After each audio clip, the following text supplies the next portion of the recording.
Pathmonk is the intelligent tool for website lead generation. With increasing online competition, over 98% of website visitors don't convert. The ability to successfully show your value proposition and support visitors in their buying journey separates you from the competition online.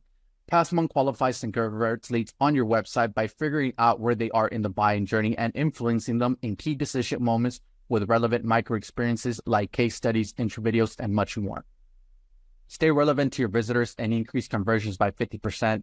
Add Pathmonk to your website in seconds, let the AI do all the work, and get access to 50% more qualified leads while you keep doing marketing and sales as usual. Check us on pathmonk.com. Welcome to today's episode. Let's talk about today's guest. We have Khalid from Invesp. How you doing today, Khalid? I am doing well, staying warm as much as I can. Definitely, right? Well, let's give our listeners what they came in for. You know, they heard Invesp, so I'm sure they're curious what that's all about. So let's kick it off with that. In your own words, can you tell us a little bit more? So Invesp is a highly specialized conversion rate optimization agency. All we do is help companies, clients, all sizes, all industries convert more of their website visitors into actual either leads if they're a lead gen type website, or to actual sales if they're an e-commerce website. We are the second company or agency in the US to work in conversion rate optimization. Started back in 2006.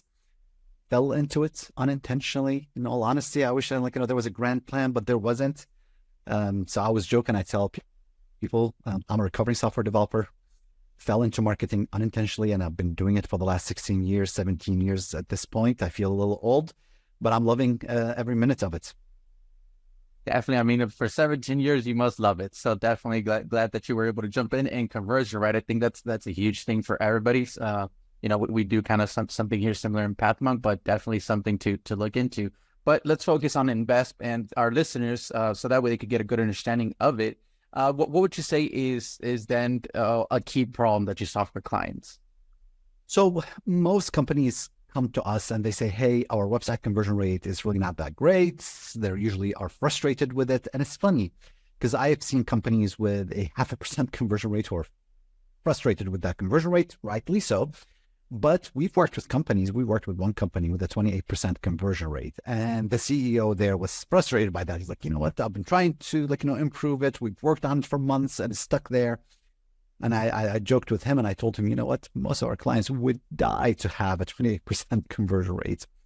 In reality, most of the companies that we work with basically are bringing traffic to their site, and they're trying. And the biggest problem that they hire us for, and that they work with us for, is to say, hey, how can we become more effective in getting more leads, more sales, more conversions from that traffic? Because most companies we work with are spending a ton of money either on Facebook ads, Google ads, and it's getting more and more expensive. So how do we actually increase our ROAS? How do we reduce our CPLs or CPAs?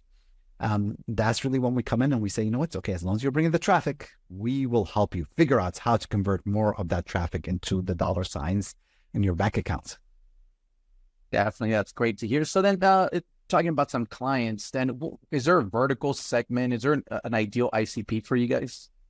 In all honesty, and it's funny because you have a certain impression of which companies you work with, and then you look at data and it's a completely different look. So one thing that I do annually is look at the last 3 years of sales that we've done and try and segment those by company size, vertical, industry, who are the decision makers. I would say at this point, because I was looking at that in the last couple of days, and I'm like, oh, there's some interesting things. So we work with companies as little as companies that are doing $2-3 million of online sales, and as large as $1.5 billion. So really wide spectrum of companies. Usually most of the companies that we work with at least would generate about 2,000 conversions a month. Whatever the conversion might be, correct? If you're an e-commerce website, it's 2,000 orders. If you're in lead gen, you're generating 2,000 leads or more than that. Retail and e-commerce accounts for about 60% of the companies I work with. Lead gen is about 40% of the companies that we work with. Definitely. All right. Well, that's amazing then. So then the e-commerce and retail, how do they usually find out about Invesp? Is there a certain or is there a top client acquisition channel that you have, Khalid? So it's been kind of interesting. So marketing, especially if you've been doing, well, the thing that we've been doing for so long, it's kind of marketing is a flywheel, correct? It's extremely difficult to get it going, but the minute you get it going, it's just, kind of it's self-sustaining. So definitely existing clients are really great way to get new clients. Nothing better than your own clients talking to other people and telling them, hey, those guys have done absolutely amazing for us. The other thing, we've started blogging back in 2006. So we get almost 100,000 visitors to our websites.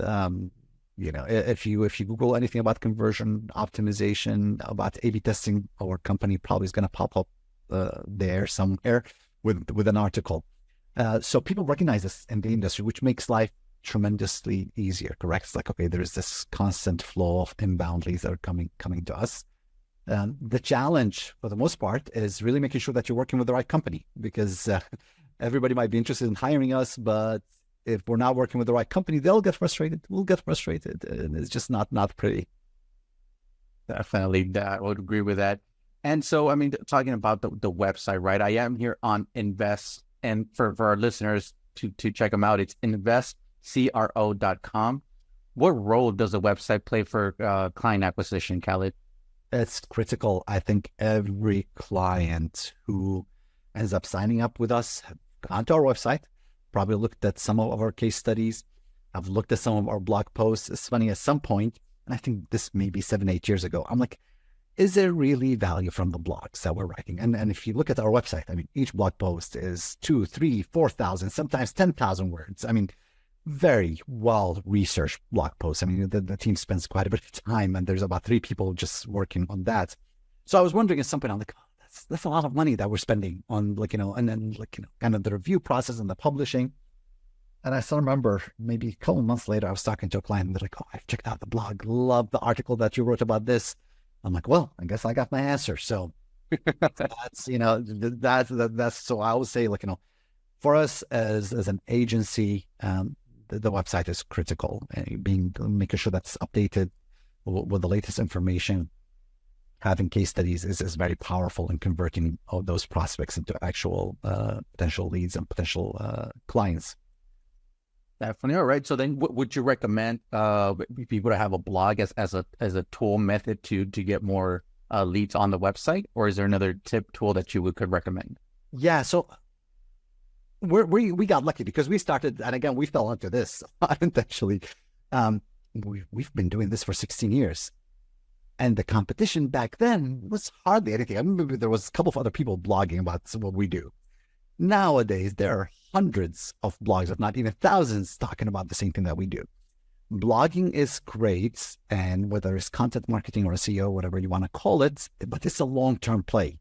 And you have to understand it's a rough battle, correct, to be able to convert most of those visitors into actual business.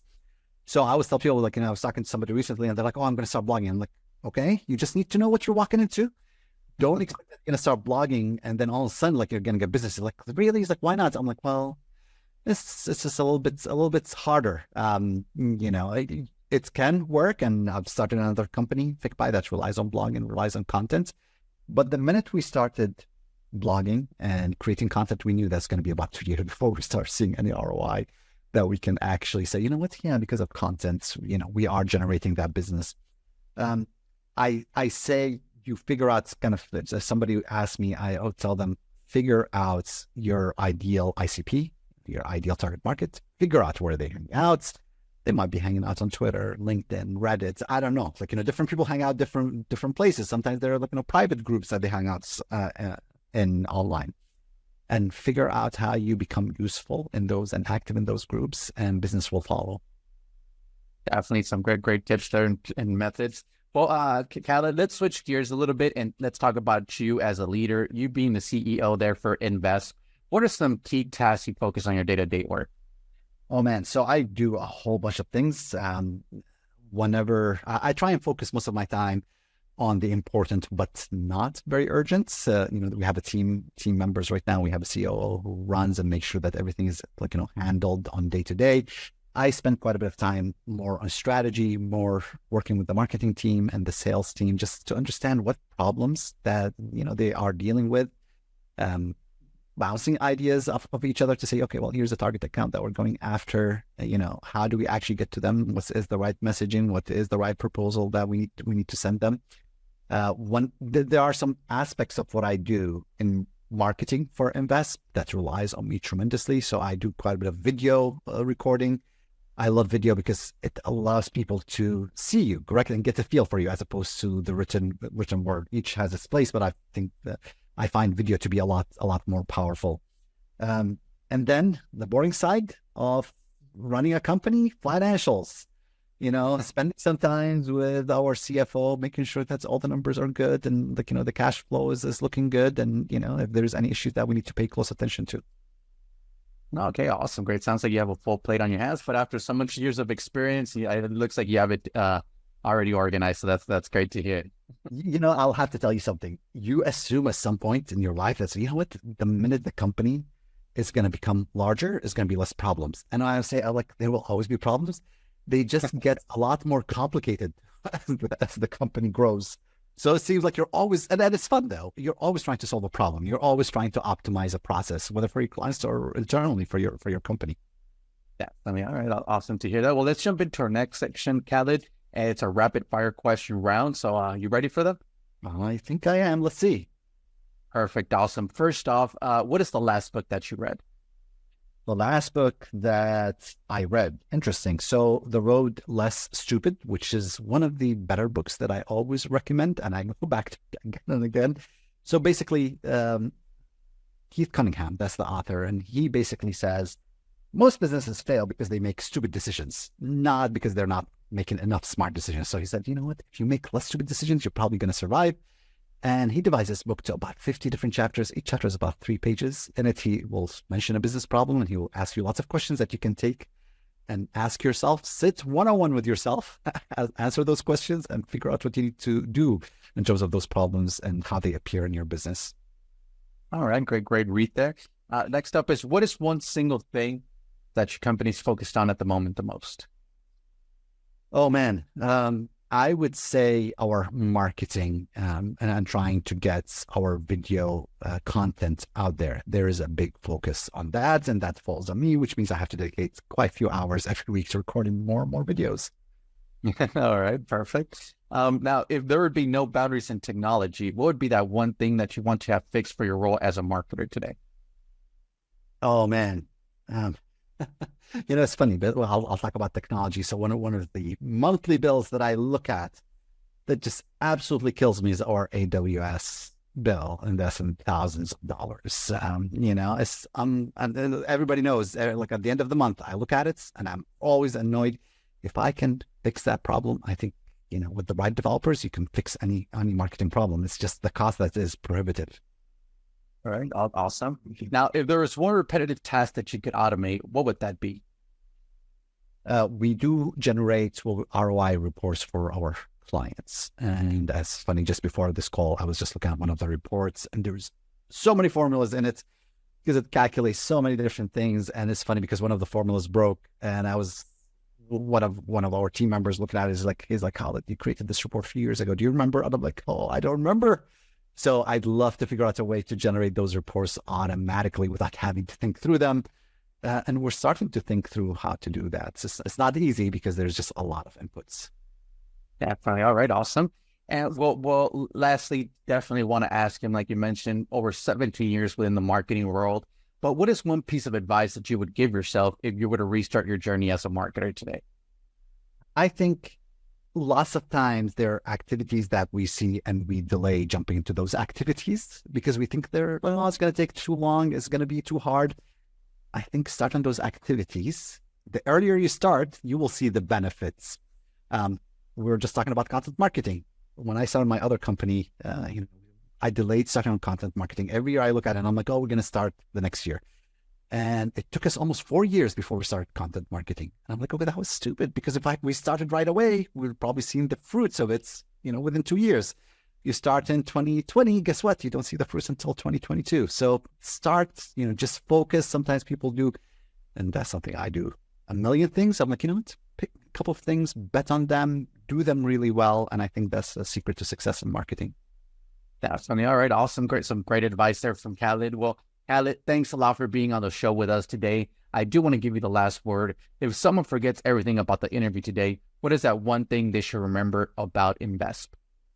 The one rule that we always apply, don't make assumptions. Always test, always be testing those assumptions, and let the data guide you. You got to put your ego, check out your ego at the door and walk in and really test and see what people or your customers like and what they don't like. Definitely. Thank you so much for that, Khalid. Well, guys, like I mentioned, you could always check them out at investcro.com. Khalid, thank you so much for being on today in our episode. To our listeners, thank you so much for tuning in and looking forward to our next episode at PathMonk Presents. Thanks a lot, Khalid. Thank you for having me.